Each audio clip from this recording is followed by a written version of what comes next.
Vote একটি আমানত, তাই সৎ ও যোগ্য ব্যক্তিকে ভোট দিতে হবে।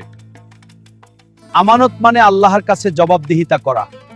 আল্লাহ তাআলা কুরআনে সূরা আন-নিসা বলেন, নিশ্চয়ই আল্লাহ তোমাদেরকে নির্দেশ দেন আমানত তার হকদারদের কাছে পৌঁছে দিতে। আজকের সময়ে ভোট হলো সেই আমানত যা দিয়ে আমরা নেতা নির্বাচিত করি। সেই নেতা আগামী 5 বছর দেশ পরিচালনা করবে। একসাথে আমরা এগিয়ে যাব। সে নেতা যদি সৎ ন্যায় পরায়ণ ও আল্লাহ ভীরু হয়, তাহলে সে কখনো দুর্নীতি করবে না, দেশের টাকা পাচার করবে না।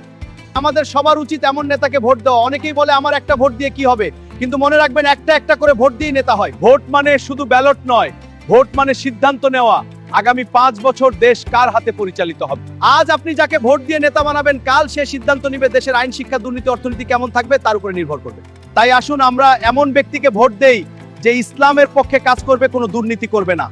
আমরা নিজেরাও দুর্নীতিবাজ, চাঁদাবাজকে ভোট দেব না। ঠিক বলেছেন। এবং আমাদের আত্মীয় সব বন্ধু যারা আছেন সবাইকে নিষেধ করব। হ্যাঁ, একদম ঠিক। আমাদের গণভোটে হ্যাঁ ভোট দিতে হবে। হ্যাঁ ভোট দিলে দেশ সংস্কার হবে, দেশের উন্নতি হবে, পুরনো সিস্টেম বাতিল হবে। আমাদের আত্মীয় স্বজন, প্রতিবেশী সবাইকে বলবো গণভোটে হ্যাঁ দিতে এবং সৎ ও যোগ্য প্রার্থীকে ভোট দিতে।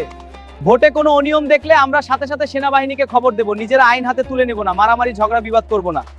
আমাদের এখানে যে সৎ ও যোগ্য এবং আল্লাহকে ভয় করে কোনো অন্যায়কারী নয়, তাকে আমরা সবাই মিলে ভোট দেব। আমরা কোনো মার্কা দেখে ভোট দেব না। আমাদের দরকার সৎ ও চরিত্রবান নেতা, যার কাছে দেশ নিরাপদ, যে আমাদের হয়ে কথা বলবে। আমরা আর দুর্নীতিবাজ নেতা দেখতে চাই না, যারা ক্ষমতায় গিয়ে দেশকে নয় নিজের পকেটকে ভরেছে। তাদের গল্প আমরা অনেক শুনেছি। আমরা মিথ্যা আশ্বাস চাই না, আমরা চাই এমন একজন নেতা যে চুরি করে না, সত্য কথা বলে, সত্যের পথে চলে।